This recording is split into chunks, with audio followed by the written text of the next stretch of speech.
മഹാഭാരത ചരിത്രത്തിലൂടെ ഒരു തീർത്ഥാടന യാത്ര. ഈ തീർത്ഥാടന യാത്രയിലേക്ക് ബഡ്ജറ്റ് ടൂറിസം സെൽ KSRTC എല്ലാ തീർത്ഥാടകരെയും സഹർഷം സ്വാഗതം ചെയ്യുന്നു.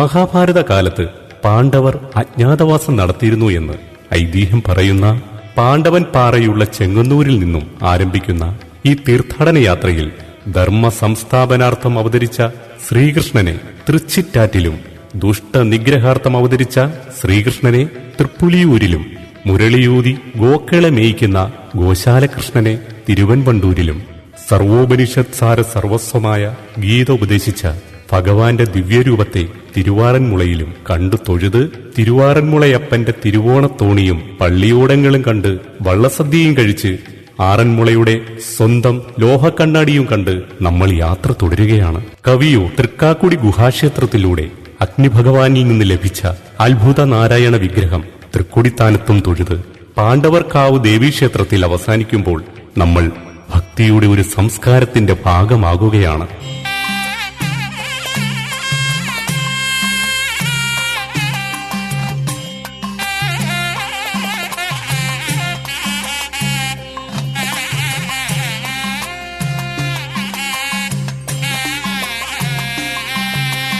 ഭാരതത്തിൽ തന്നെ അപൂർവമാണ് പഞ്ചപാണ്ഡവർ പ്രതിഷ്ഠിച്ച ഇത്തരത്തിലുള്ള ക്ഷേത്രങ്ങളും ഗുഹാക്ഷേത്രങ്ങളും. അന്യസംസ്ഥാനങ്ങളിലുള്ള ധാരാളം ഭക്തർ ഇവിടെ ദർശനത്തിനായി എത്താറുണ്ട്. ഭാരതത്തിലെ എണ്ണം പറഞ്ഞ 108 വൈഷ്ണവ ക്ഷേത്രങ്ങളിൽ 5ഉം ചെന്തമിഴ് സാഹിത്യത്തിലെ വൈഷ്ണവ ഭക്ത കവികളുടെ ഗുരുവായി തന്നെ കരുതിവരുന്ന നമ്മാഴ്വാർ തന്നെ സ്തുതിച്ചിട്ടുള്ള മലയനാട്ടിലെ 11 തിരുപ്പതികളിൽ ഉൾപ്പെട്ടതുമാണ് ഈ പഞ്ചപാണ്ഡവ ക്ഷേത്രങ്ങൾ.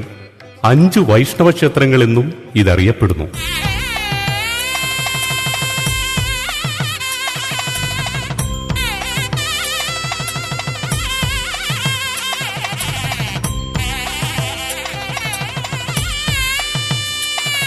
മധ്യ തിരുവിതാംകൂറിലെ ചെങ്ങന്നൂർ, ചങ്ങനാശ്ശേരി താലൂക്കുകളിലാണ് പാണ്ഡവക്ഷേത്രങ്ങൾ സ്ഥിതി ചെയ്യുന്നത്. തൃച്ചിറ്റാറ്റ്, തിരുപ്പുലിയൂർ, തിരുവാറന്മുള, തിരുവൻവണ്ടൂർ, തൃക്കൊടിത്താനം എന്നിവയാണ് ഈ പാണ്ഡവക്ഷേത്രങ്ങൾ. ധർമ്മപുത്രർ ഭീമസേനൻ, അർജുനൻ, നകുലൻ, സഹദേവൻ എന്നിവർ പൂജിച്ചിരുന്ന വിഗ്രഹങ്ങളാണ് ഈ ക്ഷേത്രത്തിലെ പ്രതിഷ്ഠ എന്നതാണ് സങ്കല്പം. 5 ക്ഷേത്രങ്ങളും ഒരേ ദിവസം ദർശനം നടത്തിയാൽ മുക്തി അഥവാ മോക്ഷം ലഭിക്കുമെന്നും ഒരു വിശ്വാസമുണ്ട്.